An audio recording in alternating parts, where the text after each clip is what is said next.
여러분, 거짓말을 하면 코가 길어지는 피노키오 다 아실 겁니다. 맘씨 좋은 목수 할아버지 제페토가 나무를 깎아 만든 피노키오는 사람처럼 생각도 하고 행동하고 말도 합니다. 피노키오는 모험을 좋아하는 사랑스럽고 귀여운 아이입니다. 그런데 그 피노키오의 가장 큰 특징은 거짓말을 하면 코가 길어진다는 겁니다. 여러분, 우리도 거짓말을 할 때마다 코가 길어지면 어떨까요? 참 상상만 해도 재미있고 또 한편으로는 너무 끔찍할 것 같기도 합니다. 지난주 우리는 그리스도인은 악을 악으로 욕을 욕으로 갚지 않고 도리어 복을 비는 비범성을 갖게 되는 사람이라고, 세상이 흉내낼 수 없는 그런 비범성으로 사람을 축복하라고 우리를 부르셨다고 그 말씀 함께 나눴습니다. 어떻게 지난주 축복을 많이 하며 지내셨습니까? 악을 악으로 욕을 욕으로 갚지 않을 뿐 아니라 한 걸음 나아가 축복의 사람이 된다는 것, 사실 그건 하루아침에 되지는 않습니다. 오늘은 그 부르심에 응답하고 반응하려면 어떻게 해야 하는지를 이어 말씀합니다. 우리 오늘 본문 한번 읽어볼까요? 베드로전서 3장 10절에서 12절 말씀입니다. 베드로전서 3장 10절에서 12절 말씀, 가족이 한 목소리로 함께 읽겠습니다. 그러므로 생명을 사랑하고 좋은 날 보기를 원하는 자는 혀를 금하여 악한 말을 그치며 그 입술로 거짓을 말하지 말고 악에서 떠나 선을 행하고 화평을 구하며 그것을 따르라. 주의 눈은 의인을 향하시고 그의 귀는 의인의 간구를 귀 기울이시되 주의 얼굴은 악행하는 자들을 대하시느니라 하였느니라. 아멘. 이 말씀은 시편의 말씀을 인용한 말씀입니다. 우리 원출처인 시편 한번 또 볼까요? 시편 34편입니다.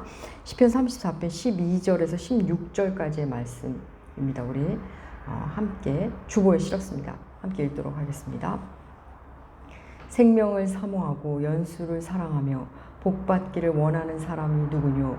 내 혀를 악에서 금하며 내 입술을 거짓말에서 금할지어다.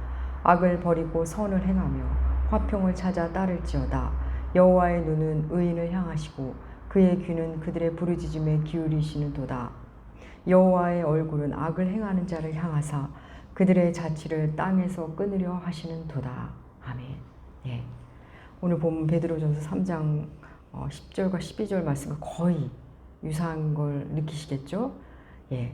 시편 34편이 쓰여진 배경은 이렇습니다. 전쟁에만 나가면 대승을 거두고 들어오는 다윗의 명성은 국내뿐 아니라 국외, 그러니까 이웃 이방 족속들에게까지 이미 알려졌습니다. 그런데 그는 지금 사울 왕에게 쫓기는 신세입니다. 다윗은 자신을 죽이려는 사울을 피해 이방 땅 가드로 도망을 합니다.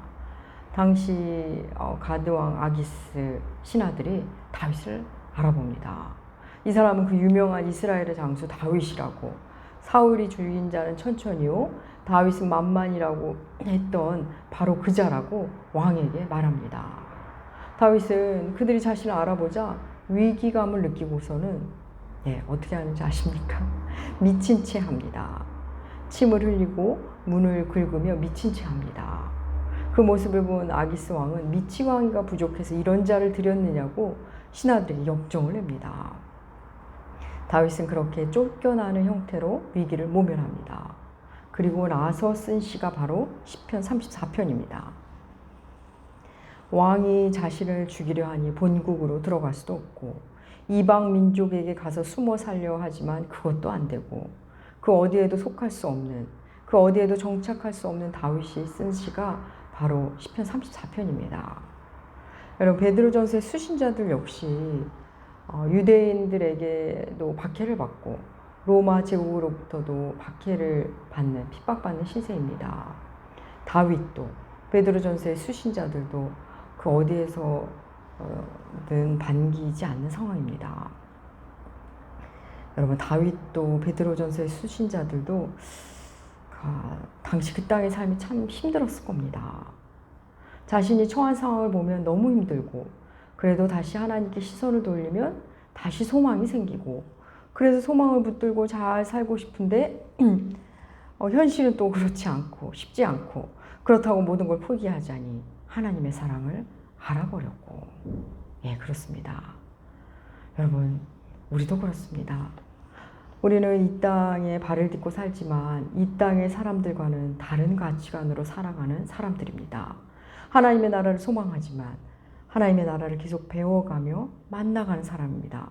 완전히 세속적이지도 않고 그렇다고 완전히 거룩한 삶, 경건한 삶을 사는 것도 아니고 의인이라고 칭함받지만 여전히 죄인된 속성을 가지고 살고 추구하는 바는 고상하지만 현실은 달라진 것이 없는 것 같고 그래서 어떻게 보면 이쪽도 저쪽도 선명하지 못한 채 누군가에게는 미친 사람으로 보이고 누군가에게는 그저 도망자처럼 보이기도 합니다.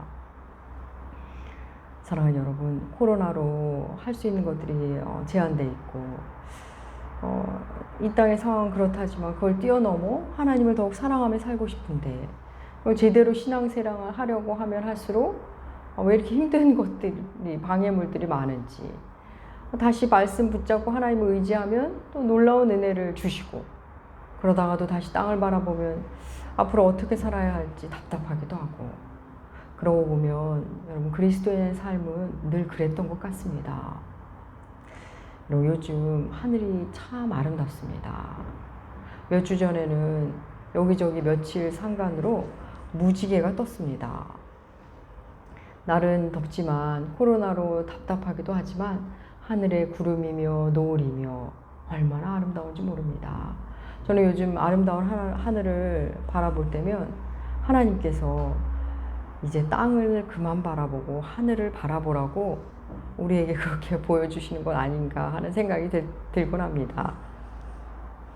예, 오늘 본문은 그러므로 생명을 사랑하고 좋은 날 보기를 원하는 자는으로 시작합니다. 그러므로로 시작합니다. 그러므로는 언제나 앞부분과 연계해서 읽어야 합니다. 그러므로 생명을 사랑하고 좋은 날 보기를 원하는 자는. 예. 여기서 생명을 사랑하고 좋은 날 보기를 원하는 자는 누구를 말하는 걸까요? 바로 예수님을 사랑해서 예수님 때문에 악을 악으로 갚지 않고 욕을 욕으로 갚지 않고 축복하는 사람. 그 사람을 다시 정의 내린 겁니다. 생명을 사랑한다. 여기서 생명은 우리의 육신의 목숨을 말하는 것이 아닙니다. 여기서 생명은 영생을 의미합니다. 영생을 사랑한다. 그럼 영생은 과연 또 무엇일까요? 우리 요한복음 17장 3절에 보면 그 의미가 선명하게 나옵니다. 요한복음 17장 3절 주님의 말씀 주보에 실어놓았습니다. 우리 함께 읽겠습니다. 영생은 곧 유일하신 참 하나님과 그가 보내신 자 예수 그리스도를 아는 것이니이다. 아멘. 예. 영생.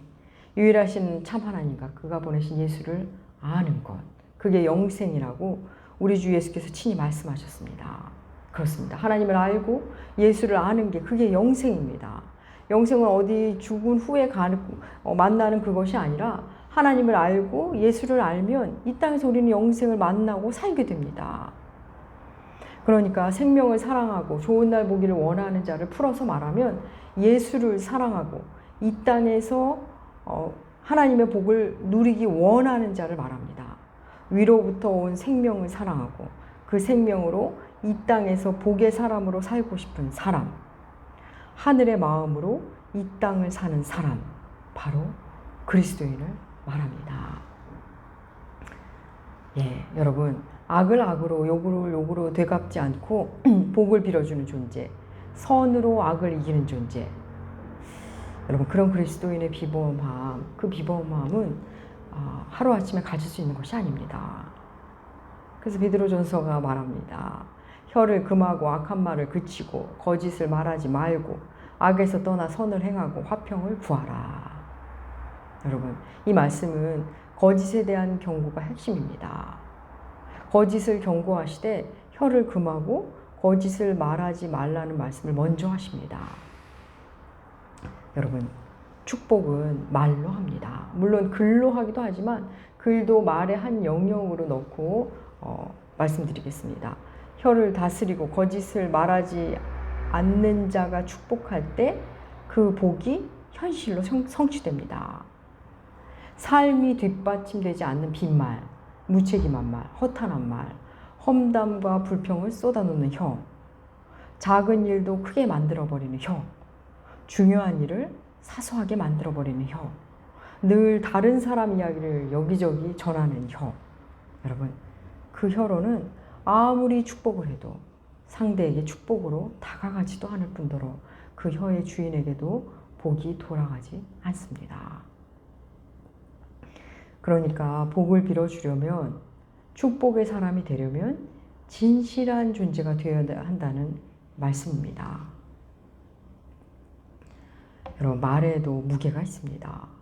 같은 말을 해도 누가 하느냐에 따라 말의 힘이 다릅니다. 여러분, 관계 자체가 내 삶에 영향을 주는 사람이 있습니다. 남이 말하면 아무렇지 않았을 말을 내 아내가, 내 남편이, 나의 자녀가 하면 마음이 더 상하는 이유, 또 내 아내, 내 남편, 나의 부모님, 내 사랑하는 친구가 그리 말하면 더욱 신나는 이유, 모두 관계가 주는 힘 때문입니다. 그 관계 자체가 이미 강력한 힘을 갖기 때문입니다. 그런가 하면 그런 관계도 아닌데 그의 말에 격려받고 그의 말에 쉽게 무너지고 상처받는 경우가 있습니다. 그런 경우는 그 사람의 말의 무게감 때문입니다. 언어의 무게감은 진실로부터 나옵니다. 자신이 한 말을 지키는 사람은 점점 그의 말에 힘이 생깁니다.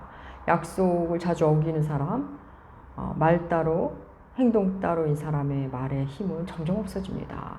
여러분, 누군가를 믿는다는 것, 그 사람의 말을 믿는 겁니다.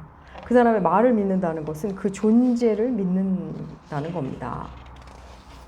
하나님은 왜 이렇게 말과 그 말하는 사람을 이렇게 긴밀하게 연결해 놓으신 걸까요? 여러분, 하나님은 말씀으로 천지 만물을 지으신 분입니다. 하나님의 말씀 모두 실제화되고 사건이 됩니다. 하나님은 하신 약속을 다 지키시는 분이십니다. 하나님의 형상을 닮은 우리 역시 우리가 한 말을 지키고 실행하며 살 때 우리의 말에 힘을 하나님이 더해 주십니다. 말에 힘이 생기면 존재의 힘이 생깁니다. 성경이 언어 생활에 대해서 그렇게도 많이 언급하시는 이유인 것입니다. 여러분, 피노키오가 하는 거짓말은 되게 선명한 거짓말입니다. 확인하기 쉬운 거짓말입니다. 하고도 안 했다고 하고 있으면서도 없다고 하는 그런 단순한 거짓말입니다. 여러분, 보통 어른이 되면 건강하게 어른으로 성장하면 그런 거짓말은 잘 안 합니다. 그런 거짓말은 당연히 하지 말아야 합니다. 오늘 본문에서 말하는 그 혀에 대한 경계, 거짓에 대한 경고는 그런 건 당연히 안 하는 거고, 오늘 본문이 말하는 거짓은 조금 더 교묘한 거짓에 대한 교묘한 거짓을 경고하는 말씀입니다. 여러분, 남의 얘기를 쉽게 그리고 그것도 단정적으로 하는 사람, 그게 참이든 거짓이든 다른 사람의 얘기를 즐겨하는 사람, 그런 사람 중에는 교묘하게 험담하는 사람들이 참 많습니다. 저는 제 앞에서 누군가를 험담을 하면 그분이 저를 무시한다는 생각이 듭니다. 누군가의 험담을 하면 제가 무시당한다는 느낌이 받습니다. 왠지 이분이 지금 나를 함부로 대하고 있구나 라는 생각이 듭니다. 여러분, 교회 안에서도 정작 말해야 할 그 대상에게 가서는 아무 말 하지 못한 채 다른 사람에게 가서 말하는 사람들이 있습니다. 치아에 고춧가루가 묻은 사람을 보았다면 그 사람에게 가서 고춧가루 묻었다고 얘기를 해줘야 하는데 다른 사람들한테 가서 저 사람 고춧가루 묻었다고 여기저기 말하고 다닙니다. 한 사람과 얘기하면 끝날 일을 이 사람 저 사람하고 얘기를 하고 있는 겁니다. 그렇게 말하는 사람, 그 사람의 마음이 헛헛해서 그렇게 하든 관심을 끌고 싶어서 하든 혹 오랜 습관으로 그렇게 하든 그런 사람이 빌어주는 복은 참된 복이 되지 않습니다. 여러분, 당신 앞에서 다른 사람의 안 좋은 점을 서슴없이 하는 그 사람, 다른 사람 앞에 가서 당신 이야기를 그렇게 할 사람입니다. 여러분, 앞에서 하지 못할 말은 뒤에서도 하지 않는 것이 좋습니다. 물론 칭찬은 뒤에서 해도 좋습니다.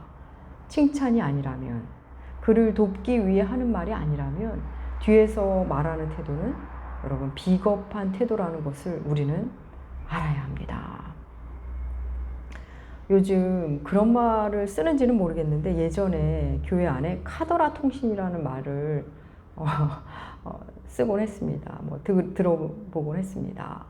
확인되지 않은 말을 누가 뭐라고 하더라, 그랬다고 하더라, 그러면서 전해지는 것을 카더라 통신이라고 했습니다.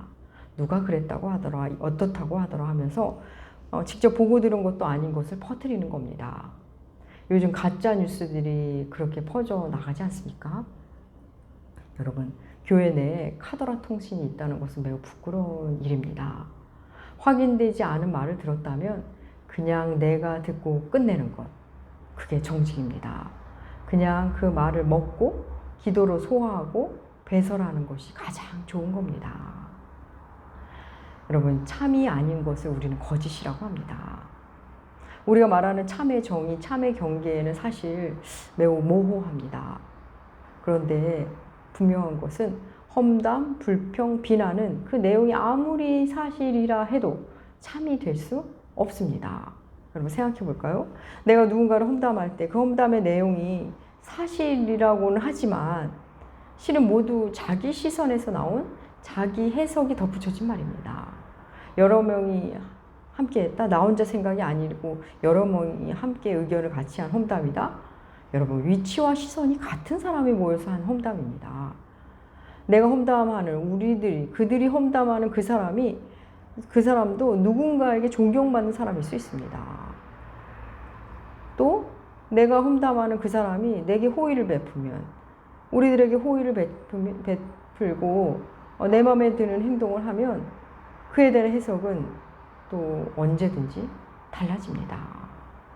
손바닥 뒤집듯이 해석이 달라집니다. 그러니까 내 감정이 좋으면, 내게 유리하면 험담을 하지 않는다는 겁니다. 그래서 험담은 언제든 참이 될 수 없습니다. 여러분, 불평도 그렇습니다. 내가 불평하는 그 상황 모두 내 중심의 사고에서 나온 불평입니다. 인간은 결코 자기 스스로 자기 상황을 객관화할 수 없는 존재입니다. 내가 불편하니까, 내 마음에 안 드니까 하는 불평입니다. 어쩌면 그 상황이 가장 적절하고 가장 공평한 상황일 수도 있습니다. 그저 내 능력에 맞는 상황일 수도 있고 또 내가 만든 상황일 수도 있습니다. 그런 면에서 불평 역시 참이라고 할 수 없습니다.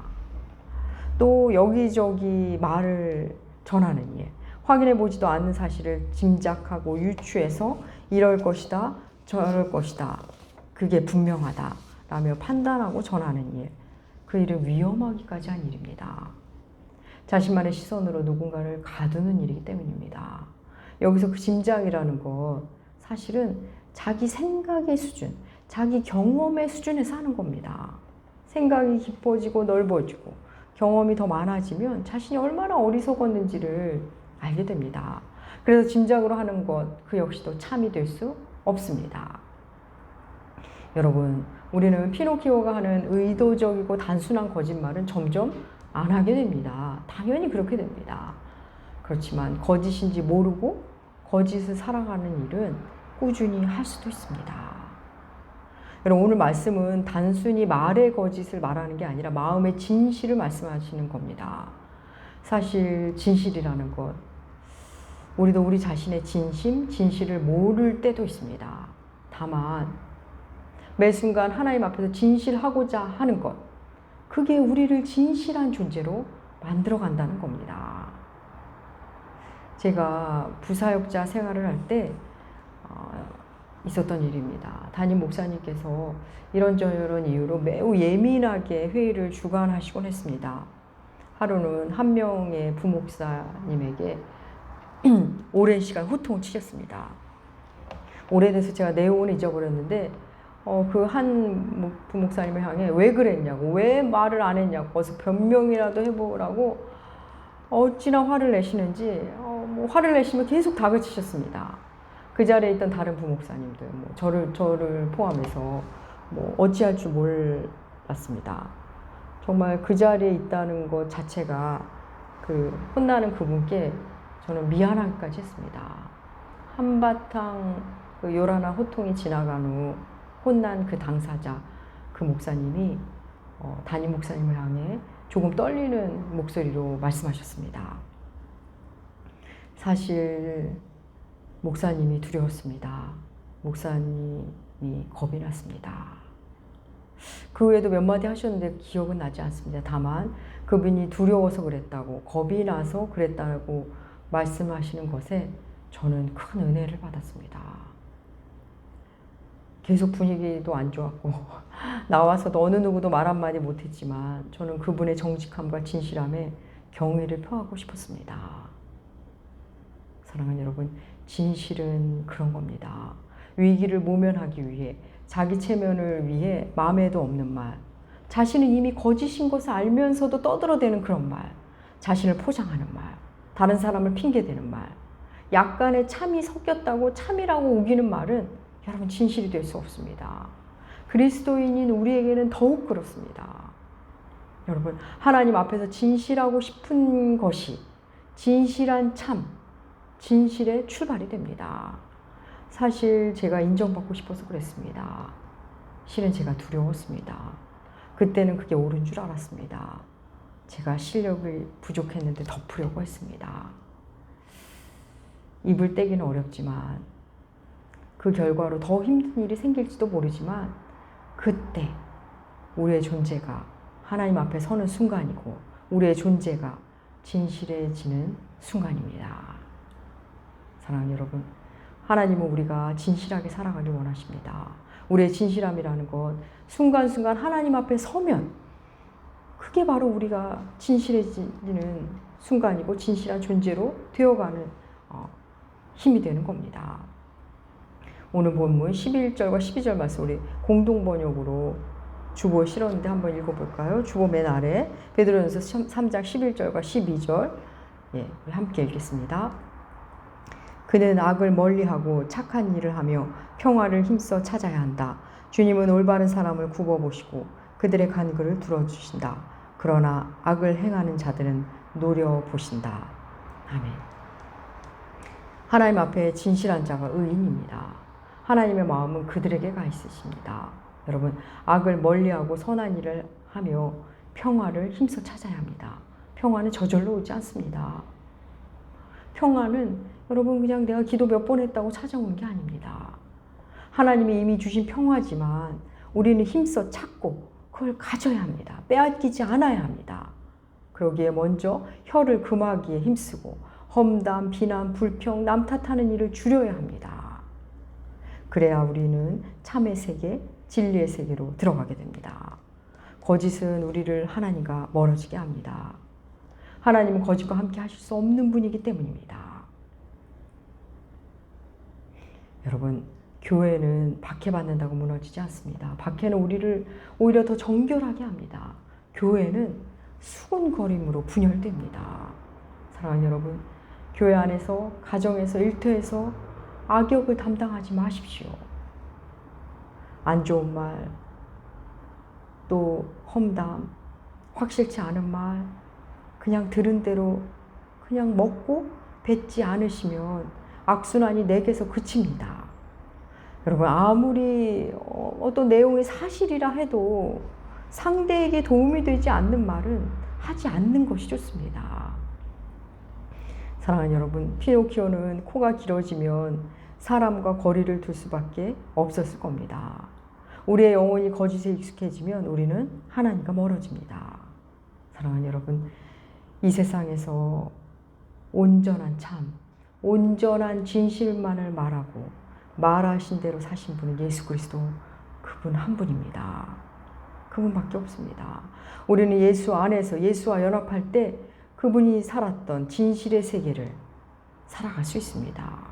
사랑하는 여러분, 불평, 불만, 험담, 비난, 원망, 변명의 말을 그치시기 축복합니다. 자신이 없으면 말수를 줄이는 것도 좋은 방법이 될 수 있습니다. 여러분, 그 악을 버려야, 입술의 악을 버려야 우리의 언어가, 우리의 축복의 언어가 사건이 되고 실체가 됩니다. 여러분, 오랜 습성이 우리를 놓아주지 않을지도 모릅니다. 그런데 여러분, 방법은 생각보다 쉽습니다. 그냥 순종하면 됩니다. 분명 하나님께서 그러지 마라, 그만해라 하실 때 분명 그렇게 하실 겁니다. 그때 내 하고 나의 혀를 잠재우면 됩니다. 여러분, 참이신 예수, 그분을 내 안에 모시고 그분을 주인으로 모시고 살면 우리는 진실한 존재가 됩니다. 사랑하는 여러분, 우리가 이 땅에서 대단한 일을 하지 못한다 해도 그저 매일 진실되게 살고 하나님 앞에 정직하게 진실하게 산다면 그 자체가 하나님께 기쁨이 되는 그런 존재가 되는 겁니다. 사랑하는 여러분, 누군가를 살리는 말이 아니라면 그치십시다. 그래야 좋은 날을 보게 됩니다. 그래야 영생을 누리게 됩니다. 그래야 우리의 축복의 말이 현실이 됩니다. 사랑하는 남은교 교우 여러분, 우리 모두 위로부터 온 생명을 사랑하고 이 땅에서 살아갈 남은 모든 날, 그 모든 날을 좋은 날로 누리시길 주의 이름으로 축복합니다. 기도하겠습니다. 하나님 아버지, 감사합니다. 우리에게 좋은 날 주길 원하시는 우리의 주님, 이미 주신 그 좋은 복을 입술로 망치지 않게 하여 주시옵소서. 사람을 귀히 여기며 하나님을 기뻐하며 즐겁고 유쾌한 언어로 사람을 살리는 말로 매일매일 활기차고 생기 있게 살아가게 하여 주시옵소서. 감사드리며 존귀하신 예수님의 이름으로 기도합니다. 아멘. 아멘. 아멘.